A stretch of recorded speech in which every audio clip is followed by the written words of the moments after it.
Human rights violations by China's communist regime are well known.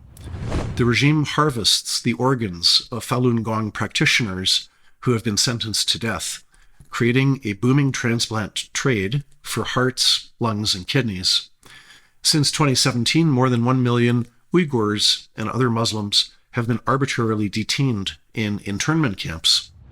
In addition to forced abortions, forced sterilizations, forced labor, torture, physical and sexual abuse, mass surveillance, and family separation, Chinese socialism also inflicts soft totalitarianism on citizens through a social credit system. The Communist Chinese government uses technology to closely monitor and track the whereabouts, the activities, and the behaviors of citizens. Those with a low social credit score are banned from boarding trains and airplanes, excluded from better schools, and barred from certain hotels and restaurants. Chinese citizens with a high social credit score get tax breaks, discounted energy bills, faster internet connection, free gym memberships, lower interest rates from banks, and less frequent inspections and audits of one's business. Many Canadians accepted a Chinese-style social credit system by accepting vaccine passports with little outcry or protest. Canadians who refused to get injected with a new substance which lacks long-term safety data were second-class citizens, much like Chinese people with a low social credit score. Why assume that second-class citizenship will be based only on vaccination status and not on other factors chosen by government, as China has done with its social credit system? If you think the government will not abuse its authority, think again.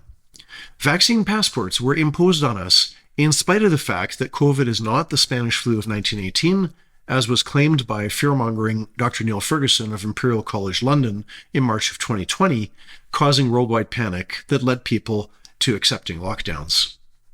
Vaccine passports were imposed on us after every provincial government in Canada had had a full 18 months to increase hospital capacity to make room for COVID patients. Governments imposed vaccine passports on us even though the vaccine manufacturers themselves had stated publicly that the vaccines do not stop the spread. Vaccine passports were kept in place even after it had become obvious to everyone that vaccines were not stopping the Delta and Omicron variants from spreading. In short, do not expect governments to follow science other than political science. A digital ID and other new technologies will empower Canadian governments to control all aspects of our lives.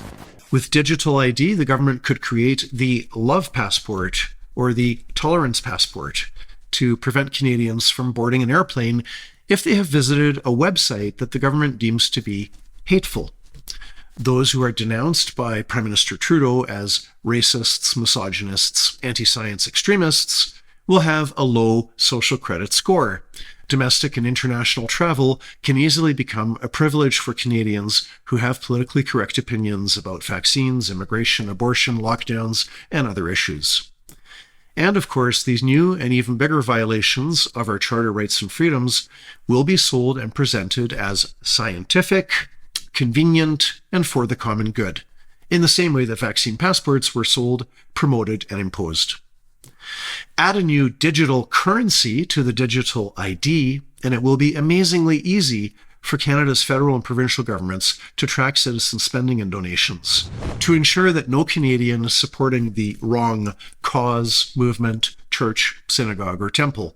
Remember, the federal government used this tactic only 2 months ago during the Freedom Convoy, and Canadians lost jobs over it, in addition to having their bank accounts frozen. With vaccine passports, Canadians have already had a taste of China's social credit system. If we do not wish to follow China even further towards soft totalitarianism, we must reject both digital ID and digital currency, which only serve to heighten government surveillance and overreach. I'm John Carpay with the Justice Centre, defending the constitutional freedoms of Canadians.